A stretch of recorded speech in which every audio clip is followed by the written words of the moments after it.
नमस्कार, मैं हूं शंभुनाथ गुप्ता और आप देख रहे हैं बस्ती चेतना न्यूज। नगर पालिका चुनाव नजदीक आते ही शहर में होर्डिंग बैनर के माध्यम से अपने आप को नगर पालिका चेयरमैन के प्रत्याशी के रूप में प्रबल दावेदारी स्थापित करने की होड़ लग गई है। लोगों ने वोटरों को आकर्षित करने के लिए जमकर तैयारियां शुरू कर दी है। इस भीड़ से अलग एक चेहरा सामने आया है जिससे लोगों में सनसनी फैल गई है। वरिष्ठ पत्रकार अशोक श्रीवास्तव ने बुधवार शाम 5 बजे प्रेस वार्ता के माध्यम अपनी सुझाव सुनिश्चित करा दिया है। उन्होंने कहा कि जहां लोग धन बल के बूते पर चुनाव मैदान में उतर रहे हैं, वहीं मैं अपने आदर्श, सिद्धांत, जुनून और जिद के बूते पर चुनाव लड़ूंगा। अशोक श्रीवास्तव ने कहा, मेरे पास पैसा नहीं है, लेकिन मेरे पास एक शानदार रोड मैप है, एक मजबूत इच्छा शक्ति है, मेरे साथ साथियों का सहयोग एवं समर्थन है, लोग दिल से जुड़े हैं। यही कारण है कि मैं चुनाव मैदान में हूं। बताते चले, हम नगर पालिका अध्यक्ष पद का चुनाव लड़ने का मन बना चुके अशोक श्रीवास्तव को सक्रिय पत्रकारिता के 3 दशक से ऊपर हो गया है। इनका सबसे बड़ा हथियार इनका जिद और जुनून है। 8 वर्षों के पत्रकारिता में बड़े उतार चढ़ाव आए, लेकिन इन्होंने कभी ना तो अपने खबरों में समझौता किया और ना ही सिद्धांतों में। सुनिए अशोक श्रीवास्तव को बस्ती चेतना की खास रिपोर्ट।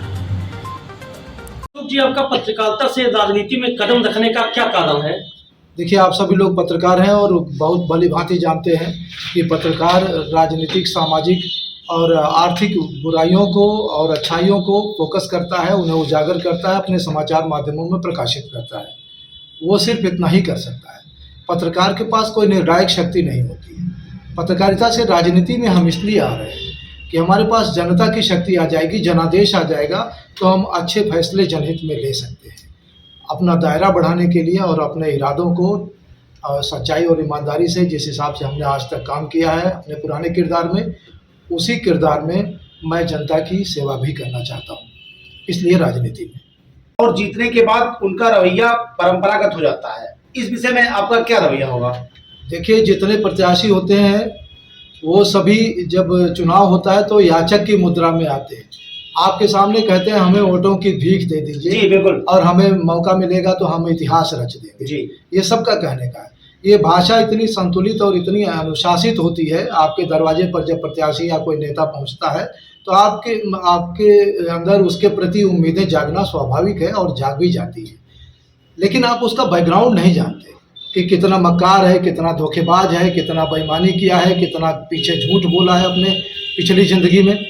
आपको वो मुद्रा याद रहती है जिस मुद्रा में वो आपके घर पहुंचता है, और वो मुद्रा होती है एक याचक की।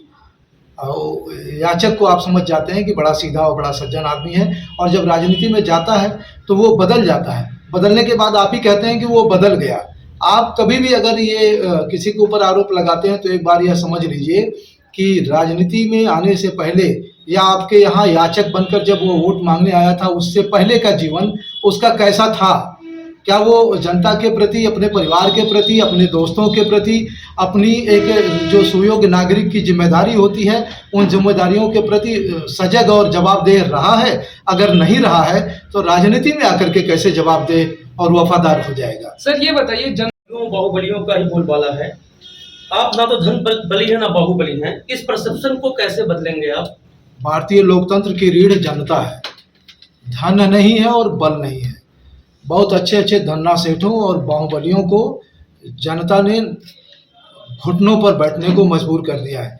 ये जनादेश है और जनता की शक्ति है।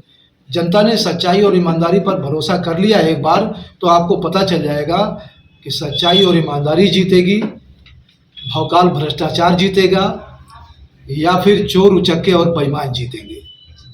बगैर पैसे के चुनाव लड़ रहा हूँ, जनता चुनाव लड़ा रही है, और हमें पूरा भरोसा है कि जनता सच्चाई और ईमानदारी को अपनी पूरी ताकत बनाएगी और हमें नगर पालिका चुनाव में मौका दे करके एक बार सेवा का अवसर जरूर देगी।